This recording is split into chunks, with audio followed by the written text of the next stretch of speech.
বৃষ্টির দিনে এমন মিক্সড ডালের খিচুড়ি সাথে বেগুন ভাজা ও পেঁয়াজ মরিচ ভর্তা থাকলে আর কি লাগে বলেন তো। আজকে এই মিক্সড ডালের খিচুড়ির পুরো প্রস্তুত প্রণালীটাই আপনাদের সাথে শেয়ার করব। প্রথমে আমি পরিমাণ মতো চাল দিয়ে তাতে ভেজে রাখা মুগ ডাল দিয়ে দিয়েছি। তারপরে দিয়েছি কিছুটা মুসুরির ডাল ও ছোলার ডাল। আপনারা আপনাদের পছন্দ মতো যে কোনো কয়েক প্রকারের ডাল এখানে দিতে পারেন। তারপরে সব কিছুকে ভালোভাবে ধুয়ে পরিষ্কার করে রেখে দিয়েছি।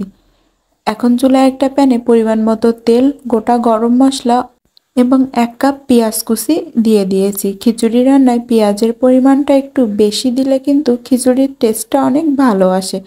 এখন পেঁয়াজটা হালকা একটু ভেজে নিয়ে 2 টেবিল চামচ আদা বাটা ও 2 টেবিল চামচ রসুন বাটা দিয়ে আদা রসুনটাকেও খুব ভালো করে ভেজে নিব আদা রসুনের কাঁচা গন্ধ চলে যাওয়া পর্যন্ত।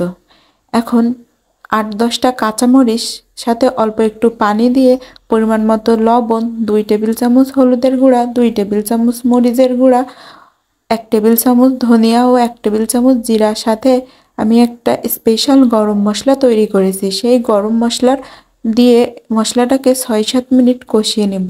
গরম মশলার ভিতরে জয়ফল, জয়ত্রী যত রকম মশলা আছে সব কিছু দিয়েই তৈরি করেছি।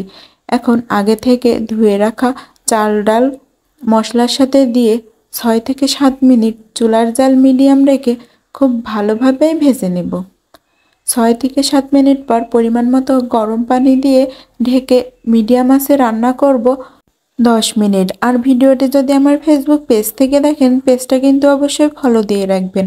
আর যদি ইউটিউব চ্যানেল থেকে ভিডিওটি দেখেন, ইউটিউব চ্যানেলটা সাবস্ক্রাইব করে রাখবেন। 10 মিনিট পর আমার খিচুড়িটা প্রায় অর্ধেক হয়ে গিয়েছে। এখন চুলার জাল একদমই লো করে আবারও 10 মিনিট দমে দিয়ে রাখবো। খিচুড়িটা এখন প্রায় তৈরি হয়ে গেছে। এবার উপর থেকে সেই স্পেশাল গরম মশলাটা দিয়ে খিচুড়িটা নামিয়ে নিব। দেখেই তো বুঝতে পারছেন খিচুড়িটা কতটা বেশি লোভনীয় ও দেখতে সুন্দর হয়েছে, আর খেতে হয়েছে মাশাআল্লাহ অনেক বেশি মজা।